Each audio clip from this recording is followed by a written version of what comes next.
पिछले कुछ समय से नौकरी पेशा करने वाले व्यक्तियों को तो यही नहीं समझ में आ रहा होगा कि सच क्या है झूठ क्या।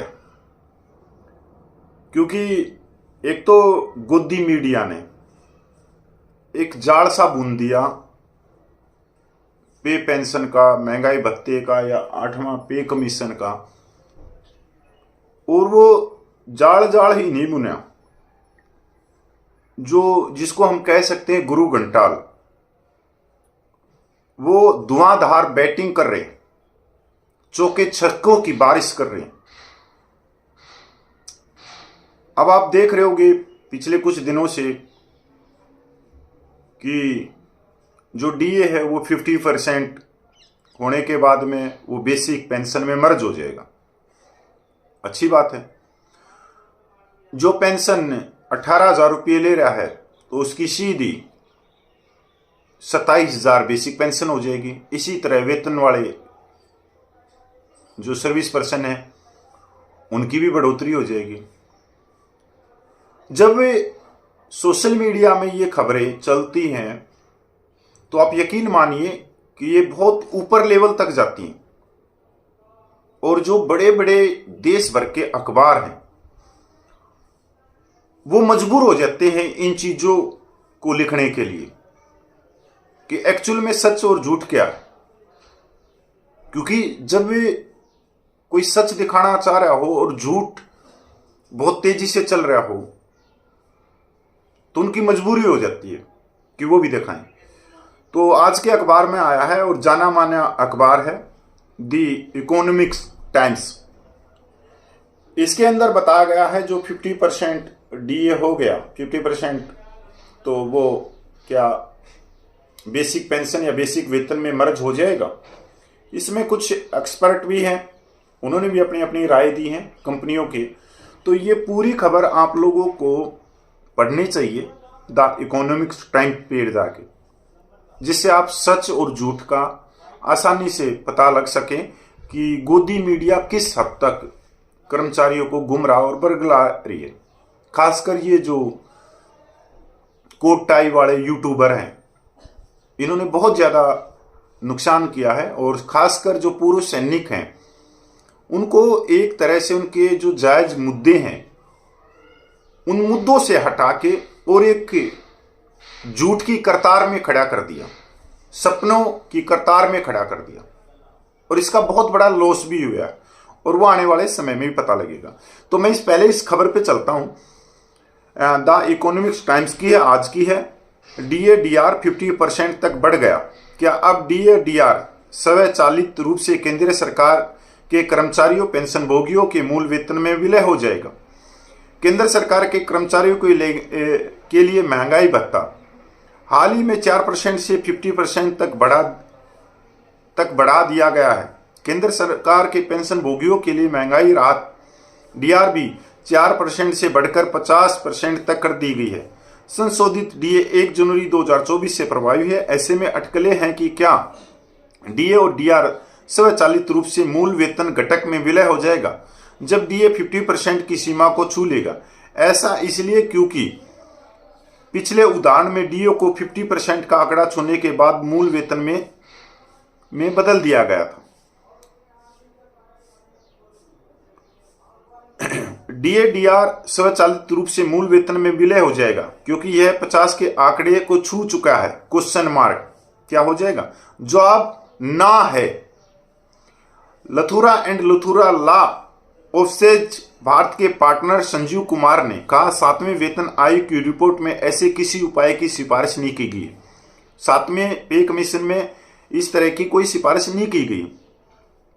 इसी बात को दोहराते हुए Manmeet Kaur partner Karanjawala and company कहती है स्पष्ट करना महत्वपूर्ण है कि कुछ दावों के विपरीत डीए 50% अंक तक पूछने पर तुरंत मूल वेतन के साथ नहीं जुड़ जाएगा। यह उचित है। 7वें वेतन आयोग द्वारा प्रस्तावित विलय की अस्वीकृति है।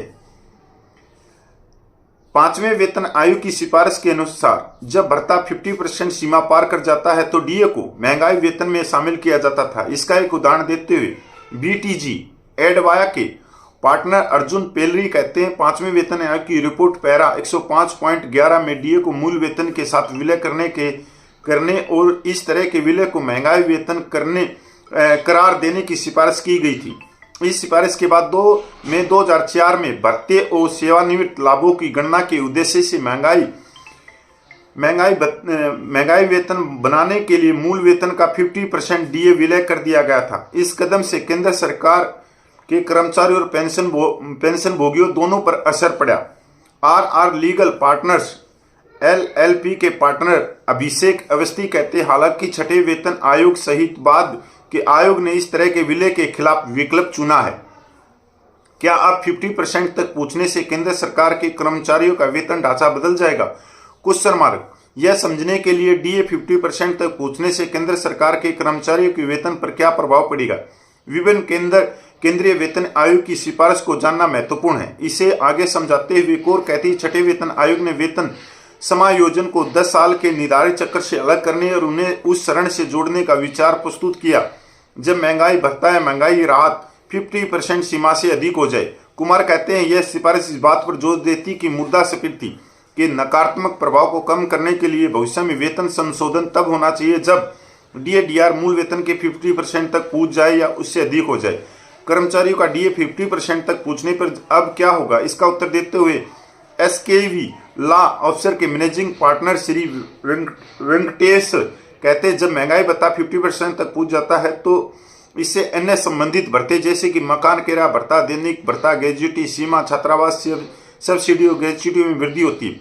यह ऐसा इसलिए है क्योंकि यह भत्ते डीए से जुड़े हुए हैं और जब यह बढ़ता है तो भी बढ़ते हैं। इससे कर्मचारियों को जीवन यापन की लागत बनाए रखने की मदद मिलती है।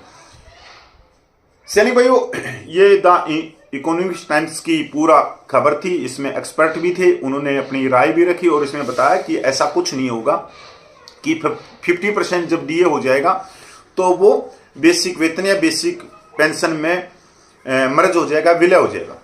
ऐसा कोई सिफारिश नहीं है पे कमीशन में। अब आप देखते हो, मैंने भी कुछ वीडियो में ये पहले ही साफ कर दिया था, बार बार में तो हम बोल नहीं सकते। अभी वित्त मंत्रालय का भी इसके ऊपर लेटर निकल चुका है कि ऐसा कुछ भी नहीं है।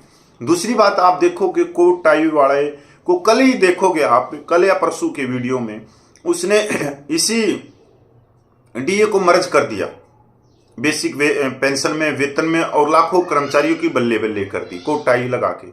ये बहुत ही सातिर दिमाग के हैं क्योंकि इनको सोशल मीडिया का ज्ञान भरपूर है। अब आप क्या सोचते हो इसके बारे में, वो गलत है क्योंकि ये चीजें आपकी जो जायज मांगे हैं वो सरकार तक नहीं पूछने देते। ये बीच में एक कड़ी हो जाते हैं, ऑप्टिकल आ जाते हैं बीच में कि एक्चुअल में जो कर्मचारियों की क्या समस्याएं हैं, उनका परिवार किस तरह से गुजारा कर रहा है, किस तरह से जीवन यापन कर रहा है, ये उन चीजों को पूछने ही नहीं देते। उससे पहले ही ये सपने बुन के आप लोगों के सामने लाके खड़ा कर देते हैं।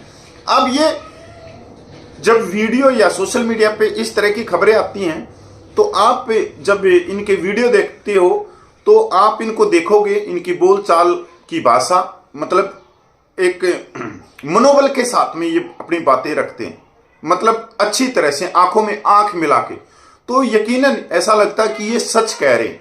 और इतना सच कह रहे हैं कि जैसे कि प्रधानमंत्री ने सबसे पहले इनको फोन करके और पे पेंशन की खबर दी, या फिर सीधा वित्त मंत्रालय से वित्त मंत्री इनसे सलाह मशवरा करके लाखों केंद्रीय कर्मचारियों के लिए कोई नियम कानून बना रहे।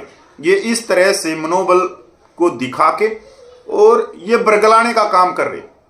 और खासकर लाखों केंद्रीय कर्मचारियों की बात ना करके मैं सिर्फ 35 लाख पूर्व सैनिकों की बात करूं, और ये क्योंकि ये फौजी समाज से भी बहुत ताल्लुक रखते हैं, सोशल मीडिया पे जो सोशल मीडिया प्लेटफॉर्म को चलाते हैं और तकरीबन पूर्व सैनिक उनकी देखते हैं, तो ये पूर्व सैनिकों को की जायज मांगों को पटड़ी से उतार देते हैं और एक नई फिल्म मार्केट में उतार देते हैं। अब सोचने समझने की बात यह है कि इससे पूर्व सैनिकों को लाभ होता है या नुकसान होता है। तो सीधी सी बात है भाइयों, नुकसान होता है, क्योंकि एक कहावत है ना कि जो चौथा स्तंभ होता है संविधान का, वो तीनों जो स्तंभ होते हैं वो उनके अच्छे कार्यों को भी बता सकता है और उनके जो गलत कार्य हो रहे हैं उनकी को भी बता सकता है और पूरे देश की जनता को भी बता सकता है। और अगर हम देखें कि चौथा जो मीडिया का जो स्तंभ है वो बहुत मजबूत होता है, बहुत मजबूत होना चाहिए, पर आप पिछले दिनों से देश भर में देख रहे हो कि चौथा स्तंभ देश में रहा ही नहीं, वहां तो कुछ और ही चल रहा है, guarantee guarantee guarantee guarantee guarantee. अब इसमें भी हमारे ही जो सोशल मीडिया के साथी हैं वो पूर्व सैनिकों की आवाज को, उनकी जायज मांगों को, उनके आंदोलन को कभी सरकार के कानों तक पहुंचाने की कोशिश ही नहीं करती। अब आप खुद ही देख लो, जो कोट टाई वाला यूट्यूबर है वो कम से कम मेरे ख्याल में ऑनरेडी कैप्टन से बता रहे हैं कि वो रिटायरमेंट है। कभी उसने कोई आंदोलन की जानकारी दी है क्या? जवानों की one rank on pension, military service पे डिसेबिलिटी पेंशन के ऊपर गहराई से बात रखी है कि क्या भेदभाव, क्या अंतर है? क्योंकि उन चीजों का उनको ज्ञान है ही नहीं। हाँ, एक चीज का उनको बहुत अच्छा ज्ञान है जिसकी पकड़ आप और मैं नहीं कर सकते और ना ही हम उसका मुकाबला कर सकते हैं।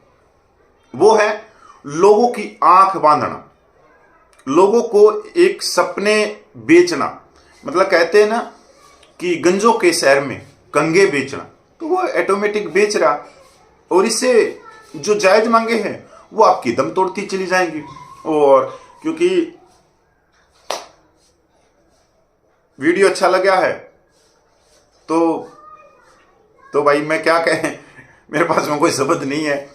हाँ, आप कोट टाई वाले की वीडियो देखते रहना क्योंकि वही आप लोगों को एरियर और बल्ले बल्ले की खबरी, खुशखबरी, क्योंकि उसका डायरेक्ट उसको प्रधानमंत्री और वित्त मंत्री डायरेक्ट फोन करके सारी जानकारियां देते हैं और वो विशेषज्ञ है पे पेंशन का। तो उसको देखिए, फॉलो करिए। जय हिंद, वंदे मातरम।